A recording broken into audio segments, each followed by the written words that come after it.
सबसे खुश कौन? एक कौवा था, वह हमेशा खुश रहता था। एक बार वह एक तालाब के किनारे पानी पीने के लिए आया।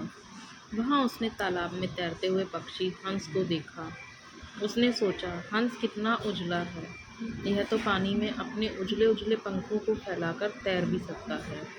शायद इसलिए यही दुनिया का सबसे खुश पक्षी होगा।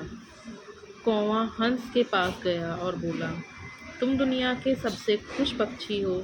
यह सुनकर हंस को अच्छा तो लगा, लेकिन वह बोला, कौवे भाई, मैं भी यही सोचा करता था कि मैं दुनिया का सबसे खुश पक्षी हूँ, जब तक कि मैंने तोते को नहीं देखा था।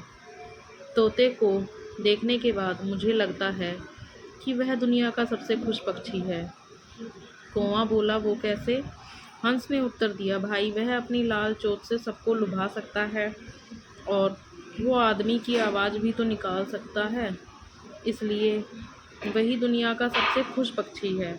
अब कौवा तोते के पास जाकर बोला, तोते भाई, तुम ही दुनिया के सबसे खुश पक्षी हो। तोता उदास होकर बोला, मैं भी पहले यही सोचता था कि मैं सबसे खुश पक्षी हूँ, लेकिन जब से मैंने मोर को देखा है, मुझे लगता है कि वो ही दुनिया का सबसे खुश पक्षी है, क्योंकि उसके रंग बिरंगे पंख, जिन्हें फैलाकर वह बारिश में नाचता है और लोगों को रिझाता है।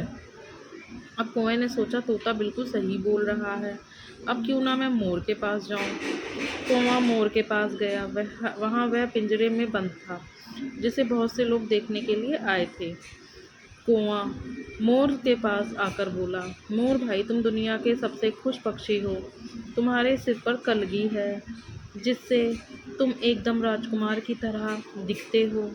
यहाँ देखो, कई लोग तुम्हारी सुंदरता को देखने आए हैं, इसलिए तुम ही दुनिया के सबसे खुश पक्षी हो। मोर बोला, मित्र, मैं हमेशा यही सोचता था कि मैं दुनिया का सबसे खुश पक्षी हूँ, लेकिन मेरी खूबसूरती के कारण मुझे यहाँ पिंजरे में कैद कर लिया गया है। मैं सुंदर तो हूँ, लेकिन खुश नहीं।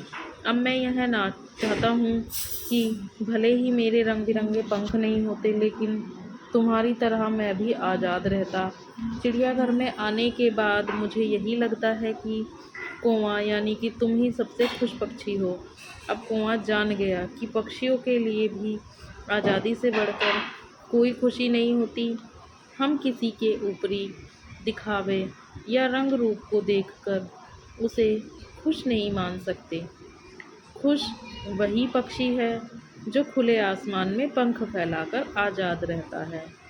तो दोस्तों, हमें इस कहानी से यही सीख मिलती है कि हमें अपनी कमियों को नज़रअंदाज करके स्वयं पर पूर्ण विश्वास रखना चाहिए।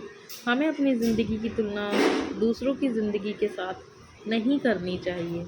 दोस्तों, अगर कहानी पसंद आई हो तो please like, share and subscribe करें और कमेंट करके बताएं आपको कहानी कैसी लगी। Thanks for watching.